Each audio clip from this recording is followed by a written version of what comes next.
Again, Harry and his friends are compassionate. In Half-Blood Prince, a large portion of the book is spent with Harry researching Lord Voldemort's past in order to uncover his weaknesses and discover ways of bringing him down.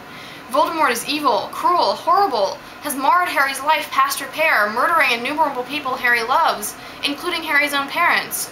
However, when Harry learns of Voldemort's tragic childhood in an orphanage, of the trials of Voldemort's mother, a pregnant homeless girl who died in childbirth, Harry's reaction is sympathy and pity rather than scorn.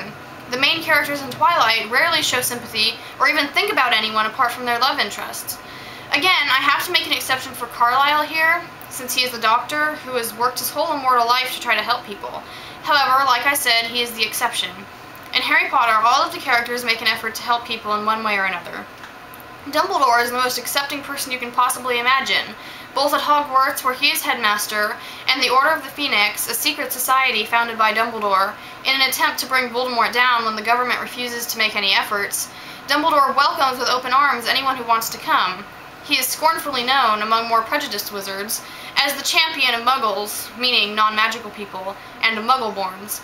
Hermione, one of Harry's best friends, campaigns relentlessly for the rights of house elves, a subjugated and enslaved race who are used exclusively to do unpaid labor for wizards.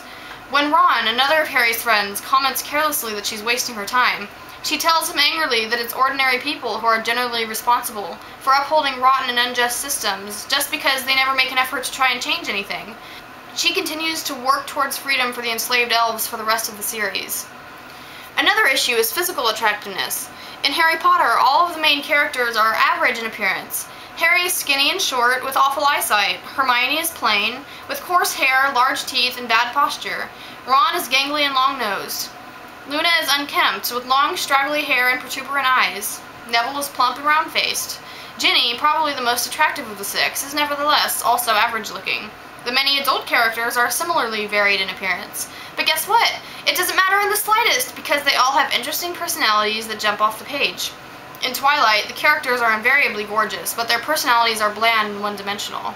Bella, although she constantly complains how ugly and awkward she is, the actual description of her physical look she gives in the first chapter makes her sound like a beauty queen. This impression is further reinforced when almost every male character in the book falls for her in the first 5 or 6 chapters. Edward and his family, pretty much the only other characters, are the epitome of graceful, statuesque perfection. The romance in Twilight is also built almost entirely on physical appearance.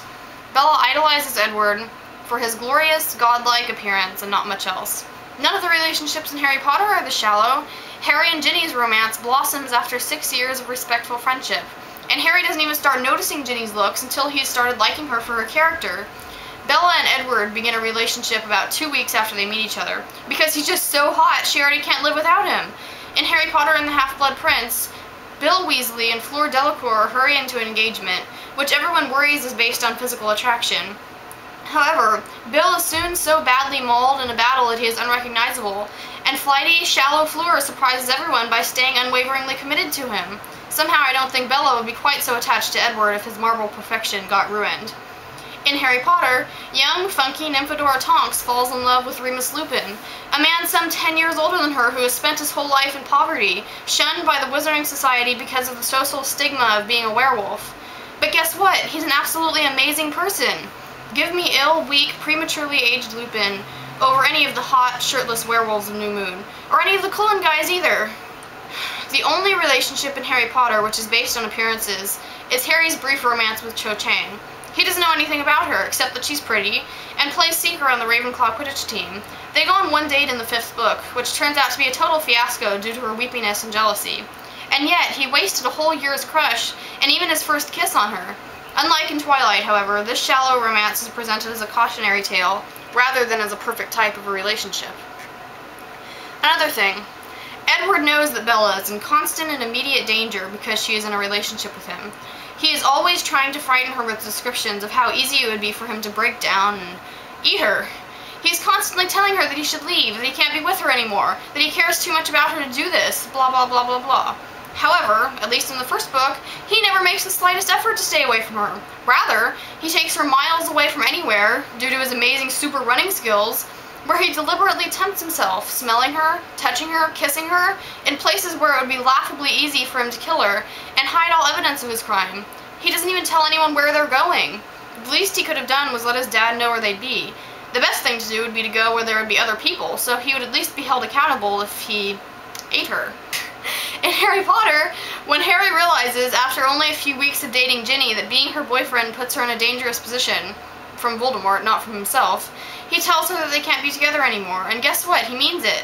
He immediately reverts back to the way he treated her before they fell in love, as his best friend's sister, and she accepts that he has more important things to do than be her boyfriend, namely bringing Voldemort down. She doesn't even cry. Afterwards, they apparently got back together again because 19 years later they're married with 3 kids. But they both treat their relationship with the right attitude, unlike Edward and Bella. A while ago, while the idea for this video was still forming in my brain, I decided to give the Twilight fans a chance before I posted anything like this on YouTube.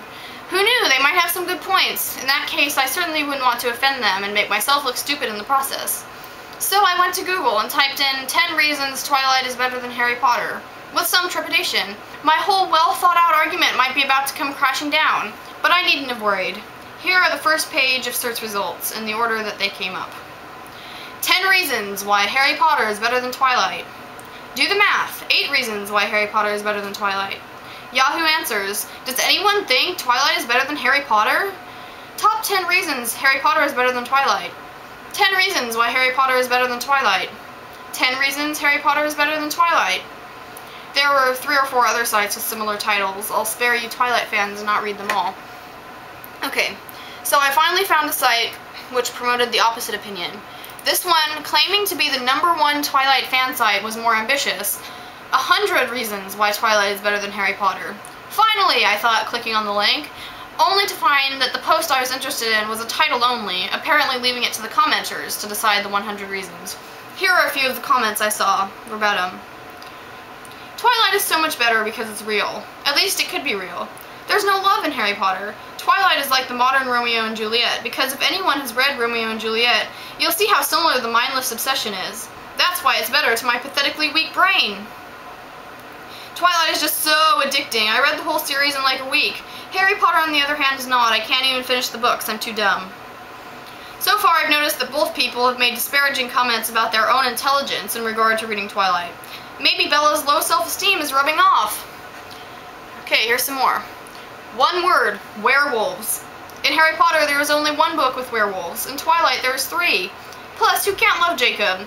If you love one werewolf, you have to love all. Same goes with vampires. If you love one, you love all. Like I said before, I'd take the 1 werewolf in Harry Potter over all the Twilight werewolves and vampires put together. Okay, here's some more. Because unlike Harry, no one has thoughts that are that deep and intellectual. In fact, Bella's thoughts are more realistic. The Cullens. They're super strong, extremely fast, good-looking and smart. Plus, they dress better. Because Emmett is like the perfect older brother, the kind you want to kill at all times. Edward and Jacob fight for Bella's heart. Duh! I'll have to reread Twilight, and I must have missed the part about Jacob.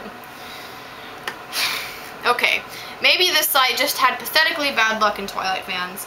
But so far, I haven't seen any good case for Twilight. If you're a Twilight fan, and you think you have a good Twilight is better than Harry Potter point, by all means, post it in the comments. I'm honestly interested in what you have to say. At the moment, I remain convinced that Harry Potter is better than Twilight in every aspect. Harry Potter is full of morals and life lessons. So far, the only lesson I've learned from Twilight is this. If a gorgeous, pale, sparkly guy ever comes and sits next to you in biology, run the other way. Really fast.